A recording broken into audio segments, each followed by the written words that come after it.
The foundation of quantum mechanics is explained by the following experiment. Suppose we have a wall with 2 holes. Suppose we shoot marbles at it, 1 marble at a time. Behind the wall, we have a cloth. Each time a marble hits the cloth, we mark where it landed.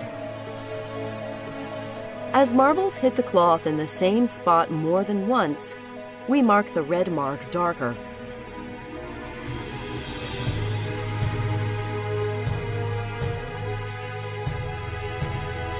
Some marbles make it through the holes by bouncing off at an angle. But most marbles that make it through the holes continue in a straight line. After a while, there will be many red marks on the cloth. The darkest red marks will be directly behind the 2 holes. Now suppose the 2 holes are very narrow. Suppose the marble is very small. Now the result is very different.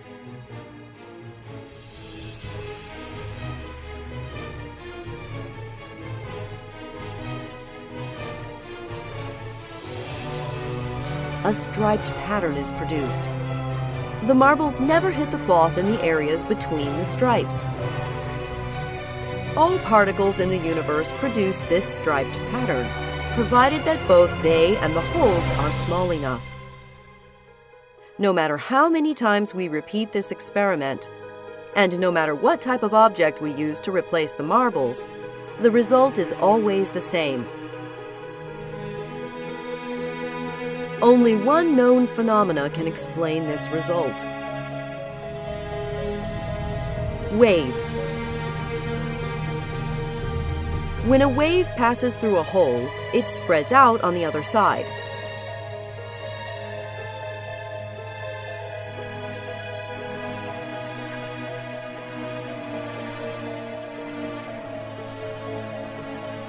If there are 2 holes, 2 waves are produced.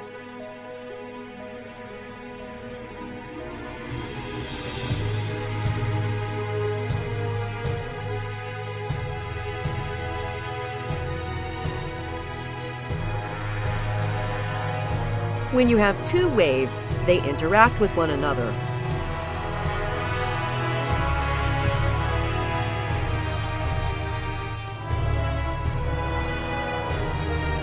In some areas they strengthen each other, and in other areas they cancel each other out. This creates a striped pattern.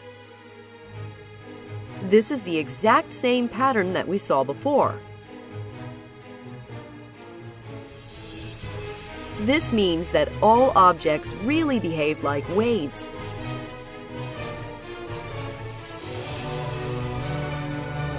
But if all objects behave like waves, then why don't we see a striped pattern for the large marbles?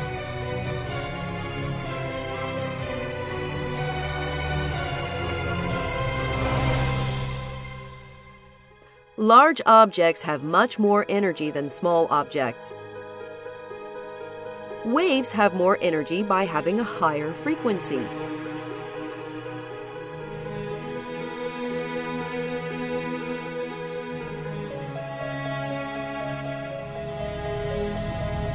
When waves with higher frequencies interact with one another, the pattern is different.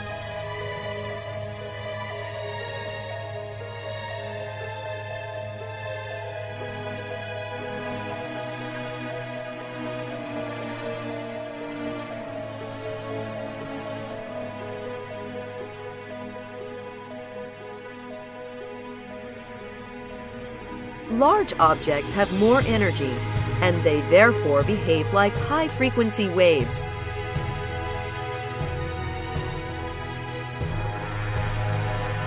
This is why large objects do not produce a striped pattern, but small objects do.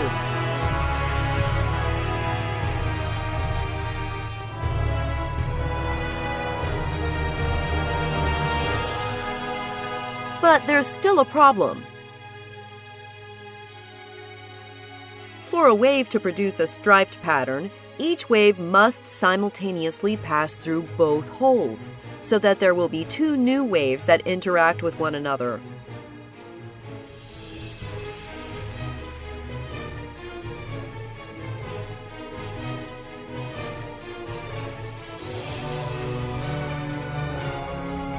But we're shooting the marbles at the wall only one marble at a time. This means that each marble must somehow simultaneously pass through both holes in order to create the striped pattern.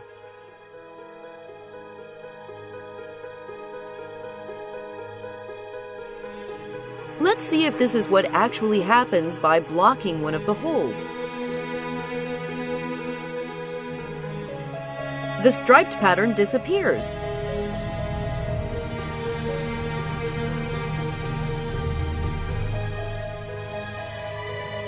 Most of the marks are now directly behind the one open hole.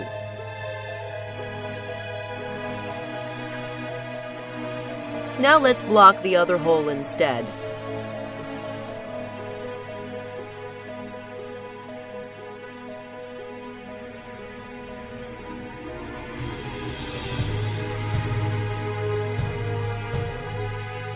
Again, the darkest lines are directly behind the one open hole.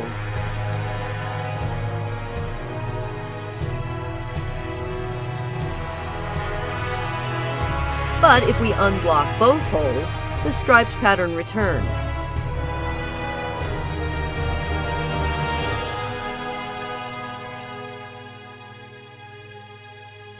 Areas that were hit many times when one of the holes was blocked are now never hit when both holes are open. This means that each marble really does have to simultaneously pass through both holes to produce a striped pattern. Let's test this by putting a detector in front of each hole.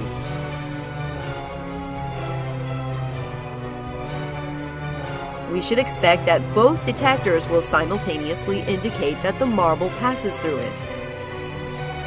However, this is not what happens.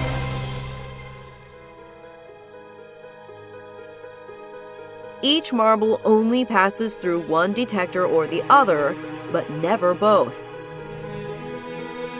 Also, once we place detectors in front of the holes, the striped pattern disappears. Now the darkest lines are directly behind the two holes, just as when we blocked one hole at a time. Let's try putting a detector in front of only one of the two holes. It turns out that having even just one detector has the same effect as having two detectors and causes the stripe pattern to disappear. Any attempt to discover which of the two holes the marble passes through forces the marble to pass through one hole or the other, and not both. One detector has the same effect as two because once we know if the marble passed through one hole, then we also automatically know whether or not it passed through the other one. A marble goes through both holes only when we are not trying to find out which hole it went through. But when we do try to find out, the marble goes through only one hole or the other. So what if we place detectors in front of both holes and just close our eyes and not look?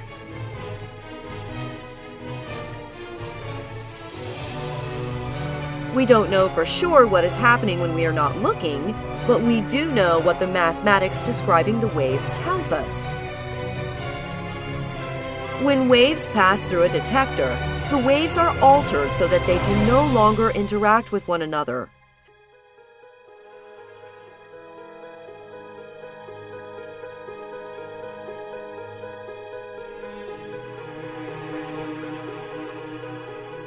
This means that the striped pattern will disappear even if we are not watching it. The detectors will cause this to happen on their own. However, the mathematics also says that each wave still simultaneously passes through both holes, even with the detectors present. But when we open our eyes and look, we always see the detector indicating that the marble passed through only one hole or the other, and never both. Each wave still simultaneously passes through both holes, even with the detectors present. But when we open our eyes and look, we always see the detector indicating that the marble passed through only one hole or the other, and never both. This means that the marble must be more than just a wave. The wave only describes the probability of where we will see the marble when we look at it. The probability of the marble being at a particular location is given by the wave's amplitude. The higher the amplitude of the wave at a particular location, the higher the probability is that we will see the marble there when we look. This means that we can never simultaneously know both the position and the momentum. Before the wave hits the detector, we know exactly what direction the momentum is in. However, we know nothing about the object's position.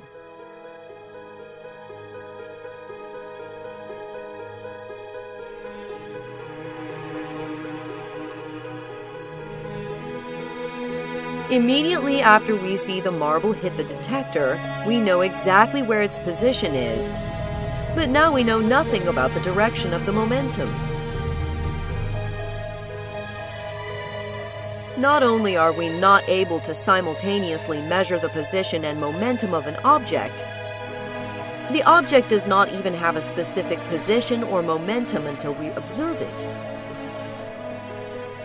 If the marble always had a specific position, then the marble would not be able to go through both holes simultaneously, which is necessary to produce the striped pattern. But if all objects are just a wave of probability until we observe them, then this means that the detectors and all the objects the marbles interact with are just a wave of probability too. Suppose we place an object behind each of the two holes. The marble will knock down one of the two objects, depending on which hole it passes through.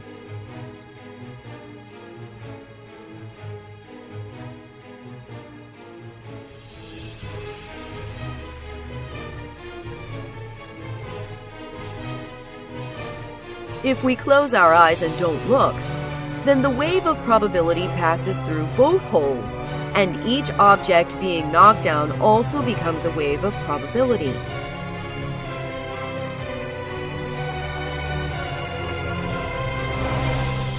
Just as each marble simultaneously passes through both holes, each object is now simultaneously both standing up and knocked down.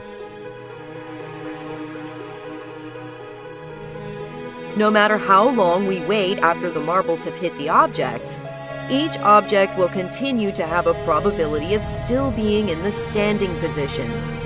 And each object will also continue to have a probability of being in the knocked-down position.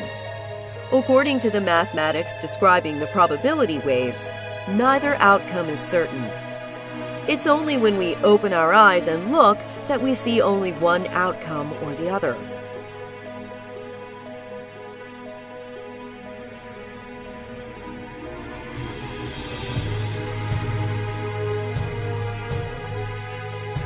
It's not just that we ourselves do not know the outcome until we look. It seems that even the universe itself does not know which object is standing up and which object is knocked down until we actually open our eyes and observe the results. To explain why this is the case and what this means about the fundamental nature of our universe, let us talk about spin.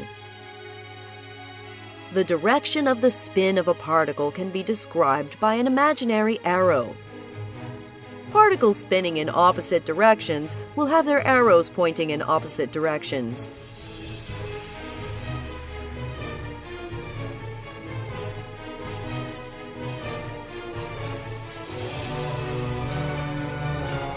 particles are too small to see the spin directly with our eyes, but we can build detectors which tell us if the spin is in the direction of the red plate or if the spin is in the direction of the blue plate.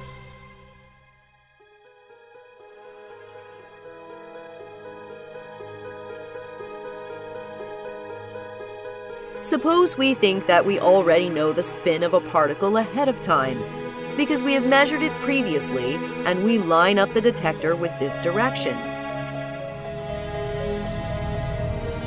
The detector will always give us the same result we measured previously.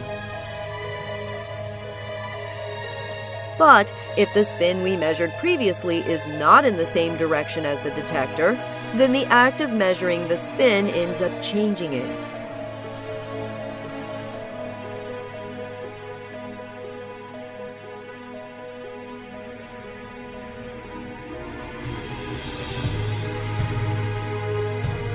It is not possible to simultaneously measure the spin of a particle in more than one direction at a time. If we want to know the direction of the spin in the horizontal direction, then we need to rotate the detector.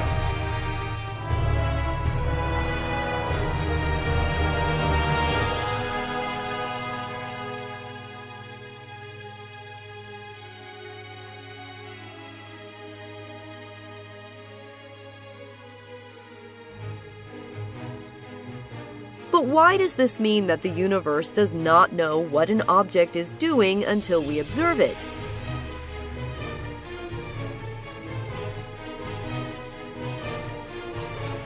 The answer lies in the fact that we can produce pairs of particles that always spin in opposite directions.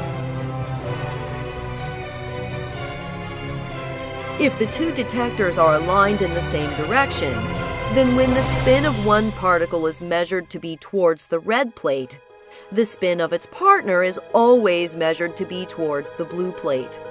This is true 100% of the time.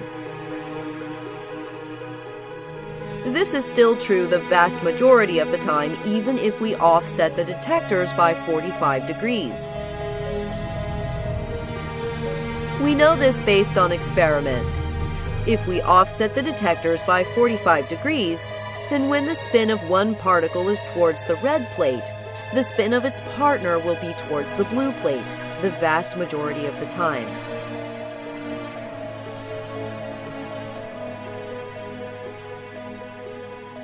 Suppose the two detectors are perfectly aligned with each other, and they are both in the diagonal position.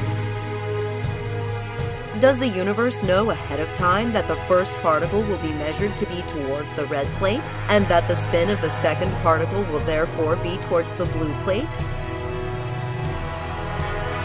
If the universe knows ahead of time that the spin of the second particle will be towards the blue plate, then this means that the universe must know that the spin of the first particle will probably be towards the red plate, even if we rotate its detector by 45 degrees, either into the vertical position or into the horizontal position.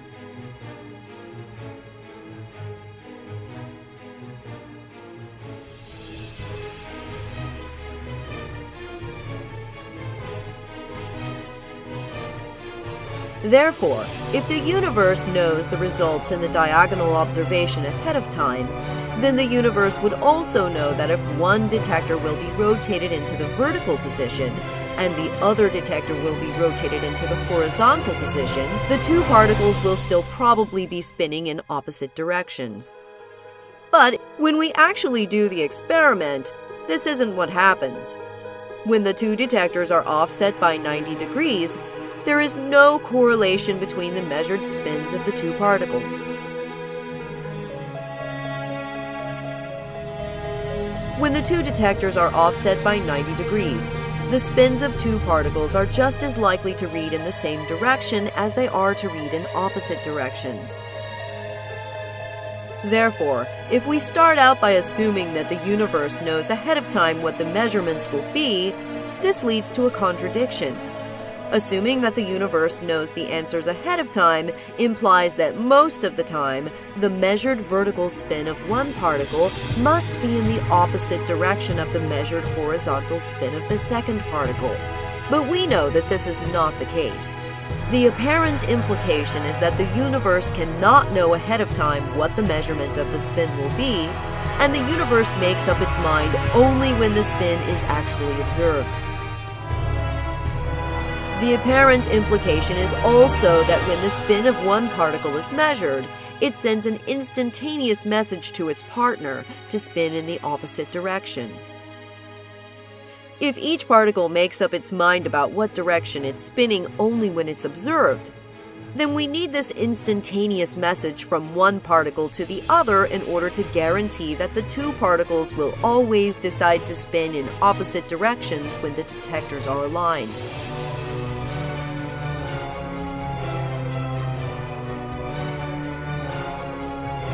This is true no matter how far apart the two particles have traveled away from each other. Even if we wait until the two particles are on opposite sides of the universe before we make our observation, this instantaneous message still seems to occur. Until we observe the particles, their spins are nothing more than probabilities. But we need to observe only one of the two particles for both of them to simultaneously decide in what direction to spin. If everything in the universe is made out of these particles, including the detectors themselves, then the detectors are also nothing more than a probability until they are observed. According to the mathematics describing the probabilities of the particles, passing through the detector is not what causes the particle's spin to decide to spin in one direction or the other. Passing through the detector entangles the detector to the particle, in the same way that the two particles are entangled to each other. The moment we look at the detector, it seems to send an instantaneous message to the particle, so that the detector's measurement will agree with the spin of the particle.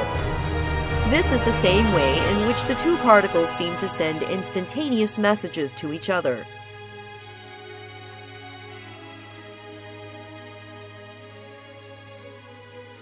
There are many possible explanations as to what's actually happening and how to interpret these results, and this is a matter of considerable debate. But if we really do have these types of instantaneous messages, which are faster even than the speed of light, then this creates an interesting situation with Einstein's theory of relativity. According to Einstein's theory of relativity, different observers will disagree about which of two events happened first, and no observer is more correct than any other.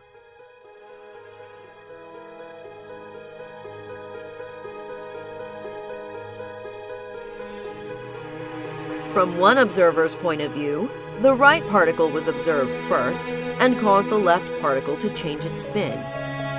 From another observer's point of view, the left particle was observed first and caused the right particle to change its spin. Therefore, we can't know which of these events is the cause and which of these is the effect, since both points of view are equally valid. In fact, according to quantum mechanics, we can't even know which particle is which. Suppose we have two particles in a container. Each particle does not have its own separate probability wave. There is only one probability wave, which describes the probability of measuring the two particles in every possible combination of positions. The probability that particle 1 will be in one position and that particle 2 will be in another position is exactly equal to the probability that the two particles will be in the swapped positions. Therefore, we cannot know if a particle we're observing is the same particle we measured earlier. If we think of our container as the entire universe, then this would imply that the universe consists of just one probability wave, governing the probability of all the particles in existence.